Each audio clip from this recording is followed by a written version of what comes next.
Well, just some continued crop checking. It's what, July 17th? I had to come up to the barn to meet a customer. We got, anywhere from 3 inches at my house all the way, I guess, to an inch down this way. But the ground is saturated. There's a few telltale spots that I can look at to see how a certain set of fields are doing, and this is one of them. Ironically, the rest of the field might even be dry, but it's hard to get there from here. The year continues. Well, with time to kill between hay customer pickups at barns, I keep finding myself crop checking. This is the stuff we did, what was it, a week and a half ago now? Put fertilizer on it 5 days ago. It is shooting back up. So second cut growth is really not a problem this year. It's just gonna be a question of what I get to first. Okay, I would characterize this though as more than last Wednesday. So that's not super encouraging. Just trying to find different spots where I can check and compare how things have been. Yeah, that's wet.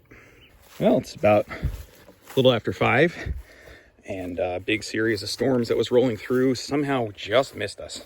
Looked like it was heading over and then headed east a little bit into the valley, and we've gotten all of 1/10 of an inch. So I've scoped out a part of a field by foot. It seems okay. 2 more days after today, if I can get this mowed and spread it out, it'll start drying down. Here we are. Well, there's a lot here. It's much finer grasses and has already started to, be plenty overripe. And I think I have the dry spot of this field figured out based on other years when other folks did it and walking it by foot. So it's going to be kind of exploratory. We'll see how it goes.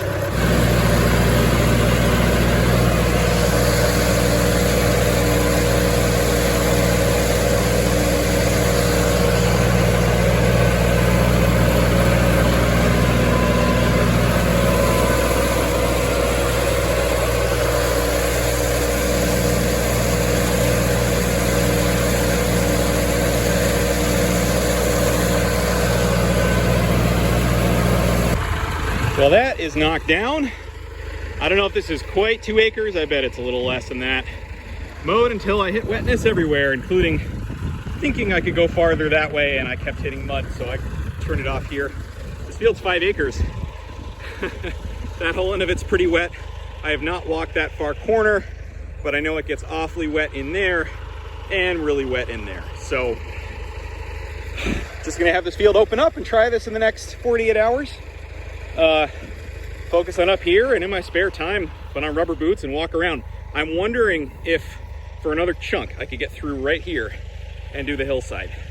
It's not much, but it's something. But I think that's more than I want to mess around with and try risking with a pretty dicey forecast, but hopefully good. Well, go to hook onto the tedder and find a completely flat tire. This is actually the new one that I put on there. So it wasn't flat while I was using it a week and a half ago.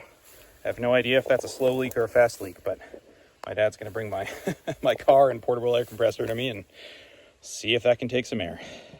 Well,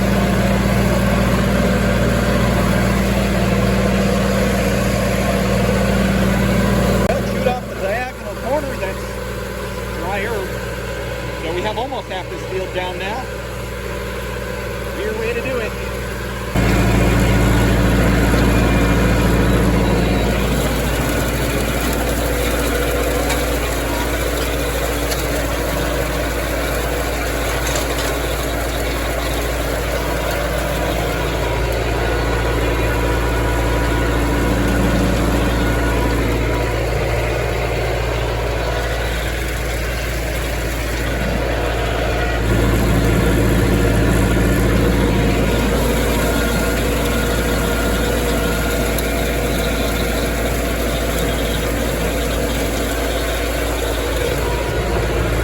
Well, we'll see what happens here. Supposed to have really good sun today and tomorrow, even though a little bit of wildfire haze, but lower humidity. This stuff's already drying. I did it in low range, 3rd gear, 540 RPM for this second tedding already to just really pulp it. I do not care about leaf shatter or loss. There's so much here. So the question is whether that diagonal piece across that I mowed this morning will also be ready. But I promised myself I would keep mowing more than I think I should any weather stretch I get, so here we go. Well, I suppose if the air will dry totally soaked double thickness Carhartt overalls, it'll dry hay, right? Just flip that up again because the top was dry, the bottom was wet. That's gonna keep happening. Barely afternoon, and we have a whole crispy top layer here. Yep, it's doing its thing. I mean, this late first cut does dry fast, but with this much here and how wet the ground was, I was a little worried. Still quite a ways to go.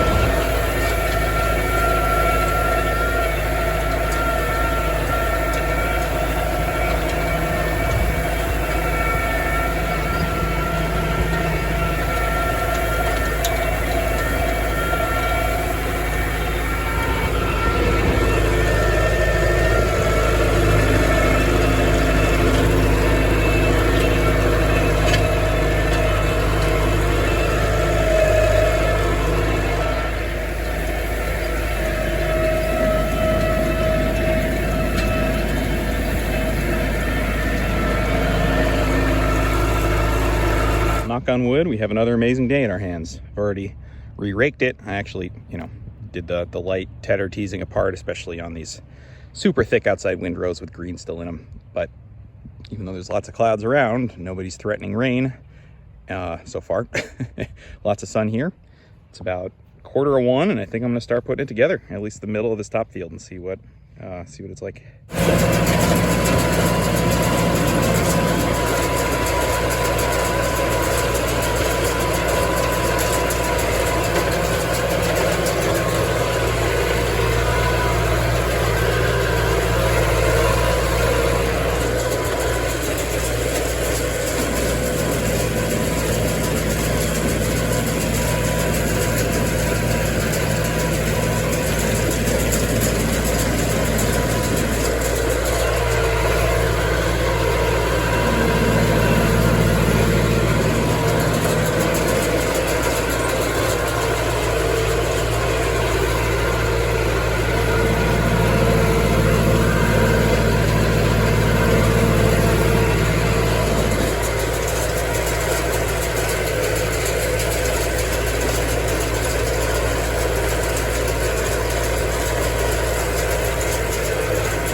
Well, missing 3 bales, I guess, means the wagon's full when they're tumbling out the front.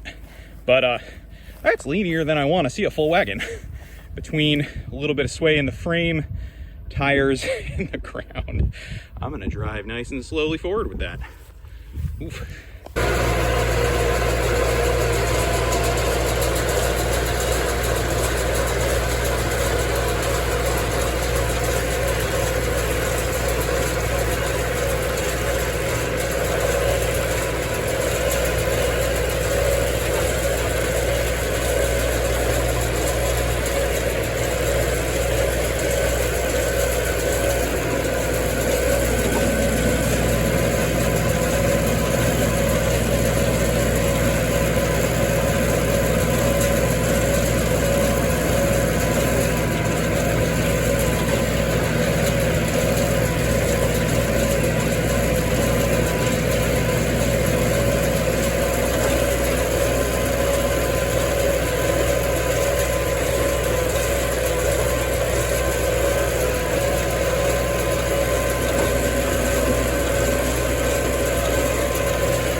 Well, starting the third wagon, I did this with the second one too, filling it up on this while it's empty until I get it about halfway full. That was 3 rounds on this, and then switch to the top. Efficient? No, but better than tipping a wagon.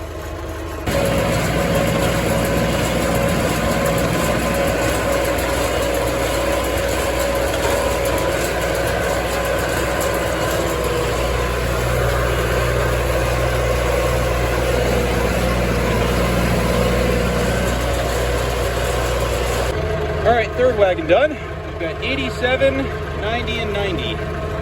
So I'm gonna go do what's left on the steep bit onto the last wagon, and then these couple outside windrows that I've flopped over at least twice. So fingers crossed, everything will be dry. I think this very last wagon, I'll just make sure it goes in the barn and I'll sort through them. There's definitely some muddy, wet stuff down there. But it's nice to see this. What a day.